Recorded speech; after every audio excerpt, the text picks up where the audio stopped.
An absolute earthquake has just flattened the British monarchy, and the devastating footage leaking from behind the reinforced doors of Buckingham Palace is sending shockwaves across the entire globe.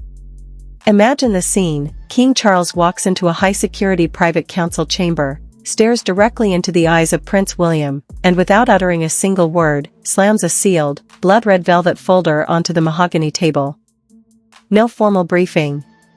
No press secretary notes. No warning.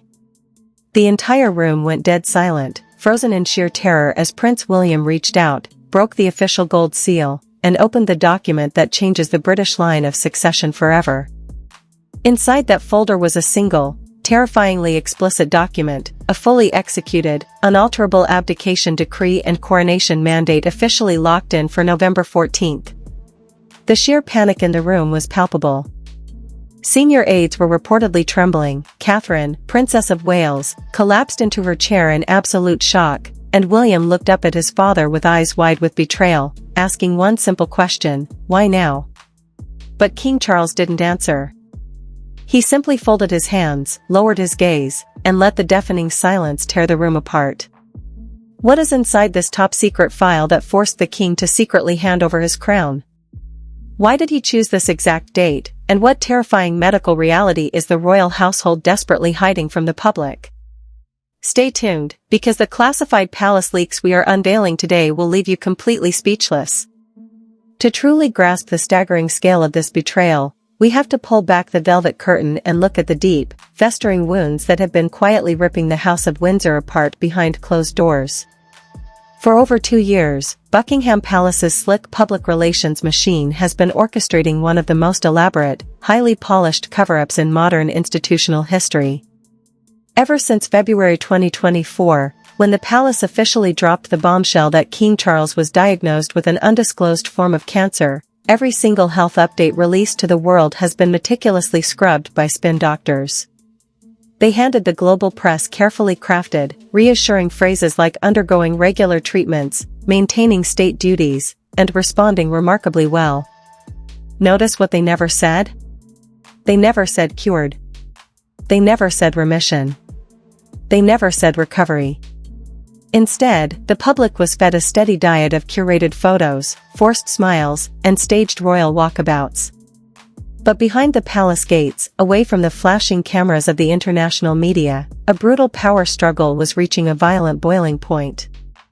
Insiders close to the royal medical household reveal that while the king put on a brave, stoic face for the cameras, his private medical team was engaged in frantic, round-the-clock consultations. The true nature of his condition was kept under an ironclad non-disclosure agreement, locked away in an encrypted vault at Clarence House. While Charles fought a losing battle against his declining energy, Prince William was forced into an agonizing, double-edged position. Publicly, he had to play the devoted son and loyal Prince of Wales, stepping up to execute heavy constitutional duties while balancing his wife Kate's own intense health struggles. But privately? William was harboring deep, explosive anger toward the palace's communications team.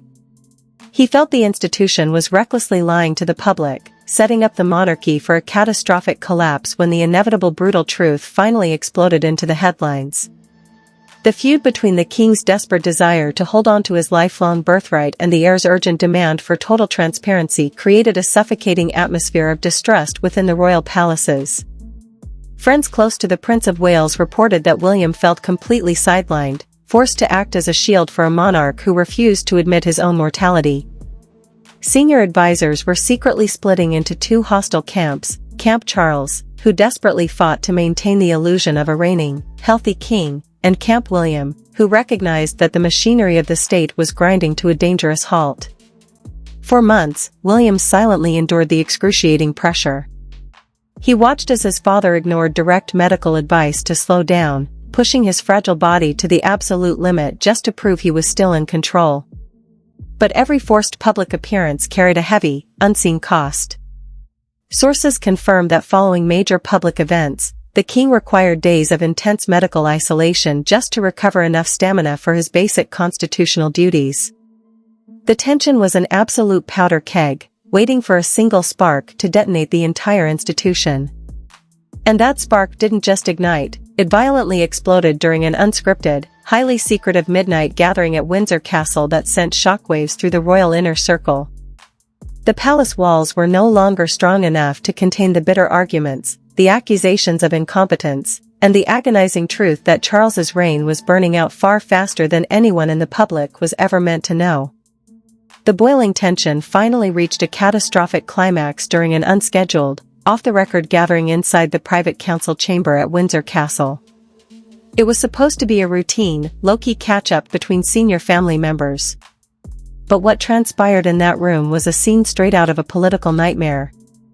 The room was strictly limited to the core inner circle: King Charles, Prince William, Catherine, Queen Camilla, Princess Anne, and a tiny, highly vetted group of private secretaries holding top-tier security clearances.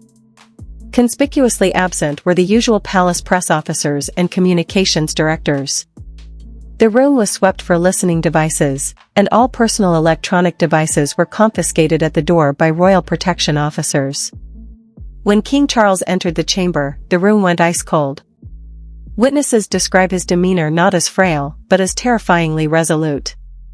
Without taking his seat, he walked directly to the head of the long oak table where Prince William was standing.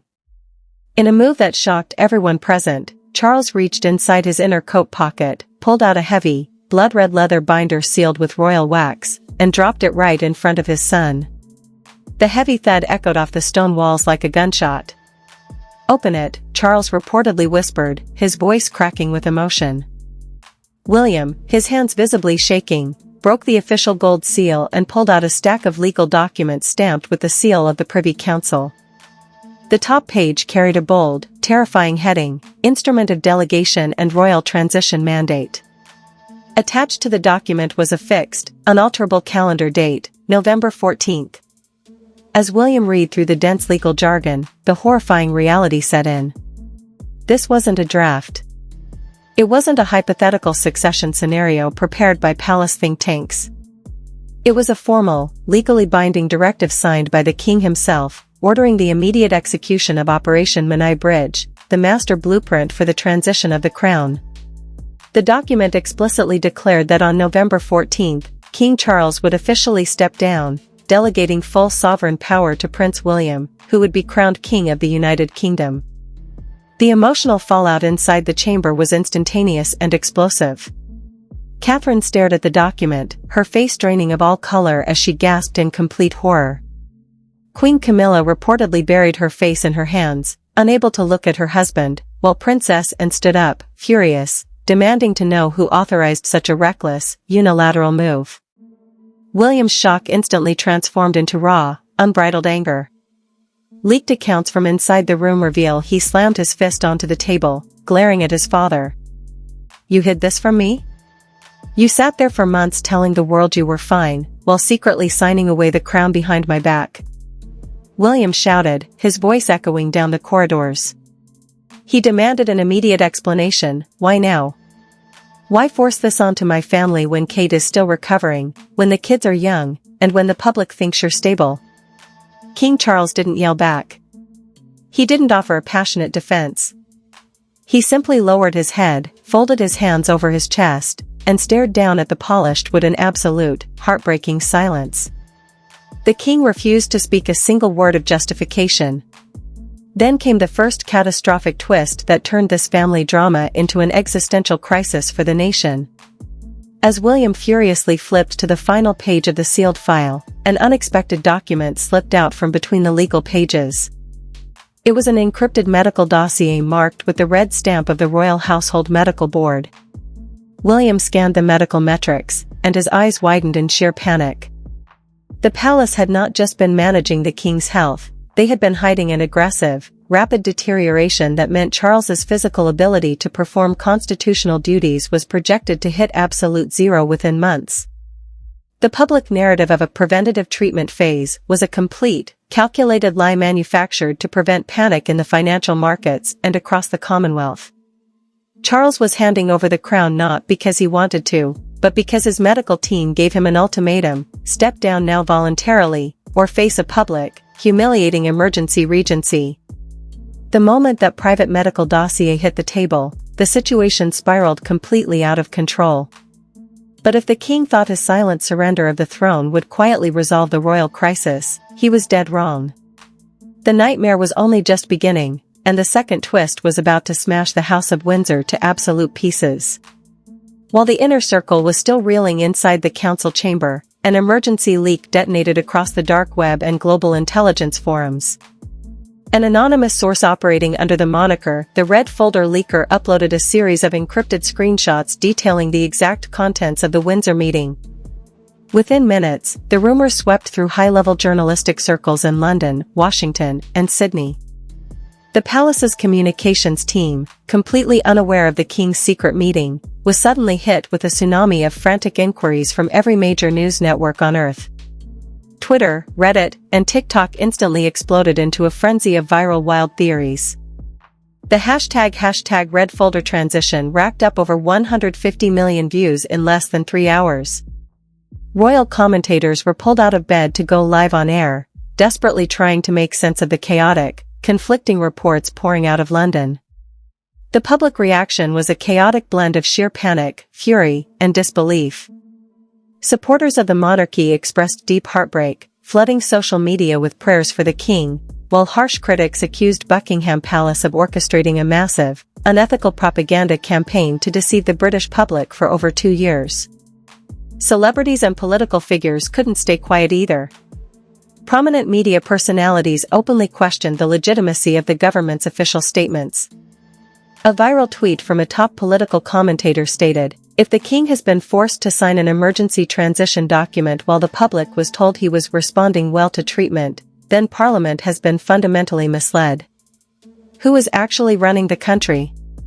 Then dropped the second, highly shocking reveal that turned this internal conflict into a bloody war of succession.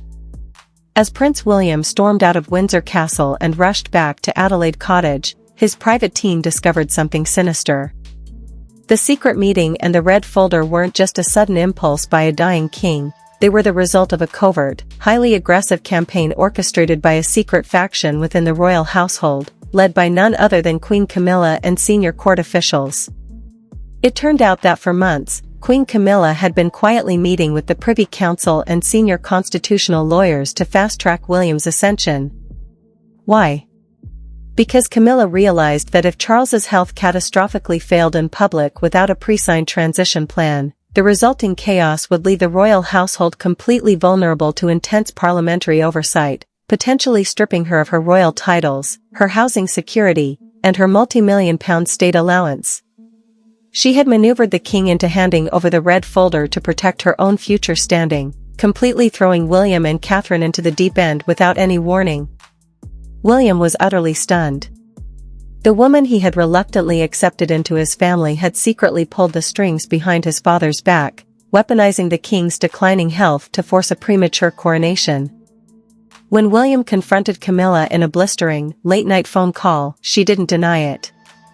She coldly told him, "You are either crowned on our terms on November 14th, William, or you inherit a ruined kingdom in complete ruin. Choose." As the news of the secret transition date leaked into every corner of the global press, the international reaction was nothing short of a total, unhinged media circus. The global public broke into violent, highly emotional arguments, splitting royal fans, political analysts, and everyday citizens into fiercely warring camps. In the streets of London, outside Buckingham Palace, massive crowds began to gather in the pouring rain. The mood was tense, explosive, and thick with anxiety. News crews from CNN, BBC, Sky News, and Fox News set up temporary studios right along the Mall, broadcasting 24-hour live coverage of what reporters were openly calling the greatest constitutional crisis in 100 years. The internet completely tore itself apart. On YouTube, live streams analyzing every single frame of Prince William's motorcade leaving Windsor racked up millions of concurrent viewers. On TikTok, thousands of videos analyzed the symbolism of the November 14th date, pointing out that November 14th is King Charles's birthday. The drama quickly spilled over into the political arena. Members of Parliament held emergency, off-the-record meetings at Westminster, debating whether the Prime Minister should force an immediate statement from Buckingham Palace to address the wild rumours destabilising the British economy. The Prime Minister's office issued a weak, highly evasive no comment on royal household matters, which only poured gasoline onto the raging fire of public conspiracy theories. International media lashed out at the palace's bizarre handling of the situation. High-profile American talk show hosts viciously mocked the royal family's obsession with secrecy, contrasting their slick, high-budget public relations campaigns with the chaotic reality unfolding behind palace doors. Mainstream newspapers published scathing front-page editorials demanding the immediate resignation of the king's top press secretaries for deliberately misleading the public regarding the severity of the monarch's condition. Even major Hollywood celebrities, top podcasters, and high-profile influencers joined the fray, turning the royal tragedy into an endless stream of viral commentary. The feud between supporters of King Charles, who viewed him as a brave, tragic hero trying to protect his country, and supporters of Prince William, who saw him as a desperate son trying to save a crumbling institution from total destruction, reached a fever pitch. The division was deep, bitter, and seemingly impossible to repair. But just when the public debate reached its absolute peak, and everyone thought the story couldn't possibly take another dramatic turn, a dark, hidden secret from the past was unearthed, one that threatened to destroy not just the coronation plans, but the entire legacy of the House of Windsor. Just as the world was bracing for an official statement from Buckingham Palace regarding the November 14 coronation mandate, a final, catastrophic bombshell detonated within the royal inner circle, one that completely rewrote the entire narrative. Late last night, an high-level intelligence leak confirmed that the red folder delivered to Prince William contained a second, deeply disturbing document that had been hidden away in the royal archives for decades. This wasn't just an abdication agreement or a medical report. It was an unredacted, highly classified codicil attached to the late Queen Elizabeth II's final will and testament. According to verified leaks from an imperial constitutional archivist, Queen Elizabeth had secretly inserted a strict, binding clause regarding the royal succession. The clause explicitly stated that if any monarch were to step down voluntarily due to medical incapacitation before completing 5 full years on the throne, the crown would not automatically pass straight to the Prince of Wales without an emergency confirmation vote by the full Privy Council and the heads of the Commonwealth. Do you realize what this means? King Charles does not have the sole legal authority to simply hand the crown over to William in a red folder. By attempting to bypass the constitutional protocol to fast-track William's coronation on November 14, the King and Queen Camilla have accidentally triggered an unprecedented, massive legal deadlock that legally freezes the entire line of succession. Technically, as of this very second, the British monarchy is in a state of total constitutional limbo. Prince William cannot legally take the throne on November 14 without facing a humiliating, highly volatile confirmation process that could give anti-monarchy politicians and rebellious Commonwealth nations the power to block his reign entirely. When William discovered this terrifying legal trap hidden within the Queen's final codicil, he realized he had been walked straight into a political landmine. Insiders report that late last night, an agonizing screaming match broke out inside the private quarters of Kensington Palace. William confronted his father's legal team, realizing that the red folder wasn't a gift of power, it was an absolute trap that could end the British monarchy forever. As the clock ticks down toward November 14, the entire royal family is trapped in a terrifying, high-stakes standoff. The king's health is rapidly deteriorating, the public is demanding immediate answers, Queen Camilla's secret scheme has been exposed, and Prince William is facing the terrifying reality that he may never actually be crowned king. The palace gates are completely locked down. Emergency meetings are currently underway at Westminster. The tension is so thick you could cut it with a knife, and one thing is absolute certainty, the story is far, far from over. Will Prince William fight the Privy Council to reclaim his birthright, or will this massive legal trap tear the House of Windsor apart once and for all? What dark secrets remain hidden inside the rest of Queen Elizabeth's classified final codicil? This is hands down the most explosive, terrifying royal scandal of our lifetime, and the details are changing by the minute. The British monarchy is standing on the absolute edge of total collapse, and we are tracking every single classified leak as it happens. Now, I want to hear directly from you. Do you think King Charles was right to secretly hand Prince William the red folder, or did he completely betray his son and the public by hiding his true medical condition for 2 whole years? Is Queen Camilla secretly pulling the strings behind the scenes to save herself, or was she just trying to protect the crown? And most importantly, do you think Prince William will actually be crowned king on November 14th, or is the British monarchy officially over? Drop your absolute rawest, most honest thoughts in the comments section below. Let's get a real debate going. I reply to as many of your comments as I possibly can. If you want to stay ahead of the news and get the urgent updates before the mainstream media scrub them, smash that like button right now, hit that subscribe button, and turn on the notification bell so you never miss a single update on Crown Watch. We have another massive, unbelievable revelation dropping in our very next episode regarding Prince Harry's emergency flight to London after receiving a secret phone call about the red folder. You do not want to miss a single second of it. Thank you so much for watching, stay tuned, stay vigilant, and I will see you in the very next explosive update.